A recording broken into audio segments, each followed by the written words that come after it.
Ilalahad na ni Pangulong Ferdinand R. Marcos Jr. ang kanyang ikalimang State of the Nation Address o SONA mamayang alas 4 ng hapon. Ayon sa ating Pangulo, handa na ang kanyang talumpati pero pwede pang may mabago kahit sa mismong araw ng SONA. Alamin natin kung ano-ano ang mga isyong posibleng talakayin ng Pangulo sa report ni Kenneth Pasyente. Handa na si Pangulong Ferdinand R. Marcos Jr. sa paghahatid ng kanyang ikalimang State of the Nation Address o SONA kung saan inaasahang ilalatag niya ang mga naging tagumpay ng pamahalaan kasabay ng mga hakbang para tugunan ang mga patuloy na hamon sa ekonomiya, korupsyon, pambansang seguridad at kapakanan ng mga Pilipino. Ayon sa Pangulo, lampas 70% na ang kanyang talumpati pero posibleng may baguhin, alisin o idagdag siya kahit pa sa mismong araw na ng SONA.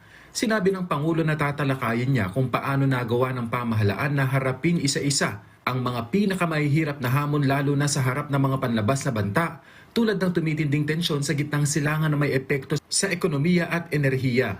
Of course, I will make sure that people know all of the things that we have done to navigate this very difficult period in our history where we are buffeted by all of these external forces, but nonetheless our response has been good, and we have had to make adjustments, but those adjustments have been effective and have served their purpose, and I know that it has helped people weather this storm and continue to weather this storm until things hopefully normalize. Isa sa mga pangunahing paksa na inaasahang bibigyang diin sa SONA ay ang pagpapanagot sa mga nasasangkot sa mga kinukwestyong flood control project. Nag-inspeksyon ako sa naging epekto ng habagat ng bagyong Krising, Dante at Emong. Kitang-kita ko na maraming proyekto para sa flood control ay palpak at gumuho. At yung iba, guni-guni lang. Mahiya naman kayo sa inyong kapwa Pilipino.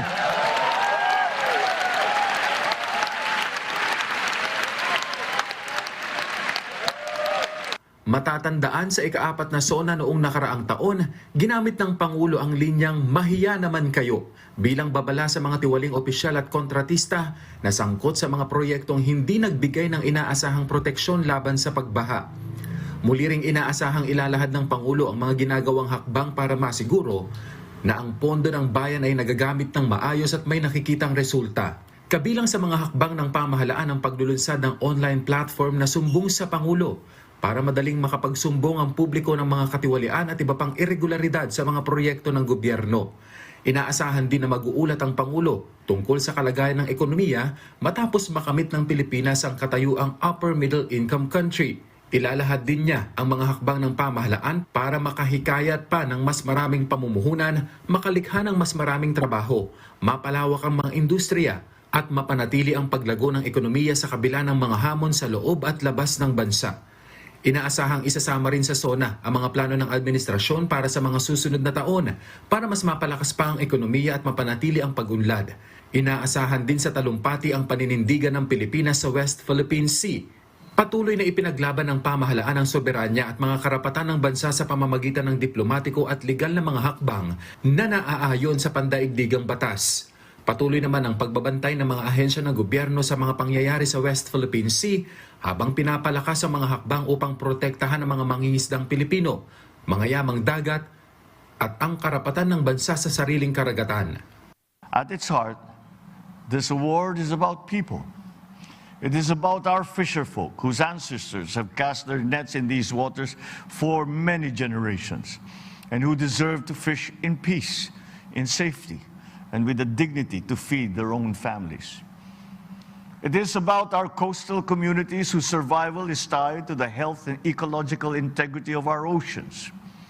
When we defend the rule of law, we are not merely defending lines on a map.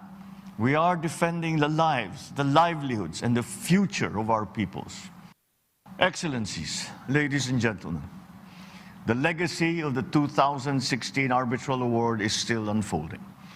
The responsibility to build upon this foundation now belongs to all of us, to governments, to diplomats, everyday citizens who believe that peace is best secured through the rule of law. Inaasahan din na magbibigay ang Pangulo ng mga update sa mga programa ng pamahalaan para sa mga mahihirap na pamilya, mga senior citizen, persons with disabilities o PWD, at iba pang vulnerable sector. Kabilang dito ang mga hakbang upang mapawi ang epekto ng pagtaas ng presyo ng mga bilihin at mga posibleng epekto ng mga panlabas na krisis sa mga mamimili, manggagawa at negosyo.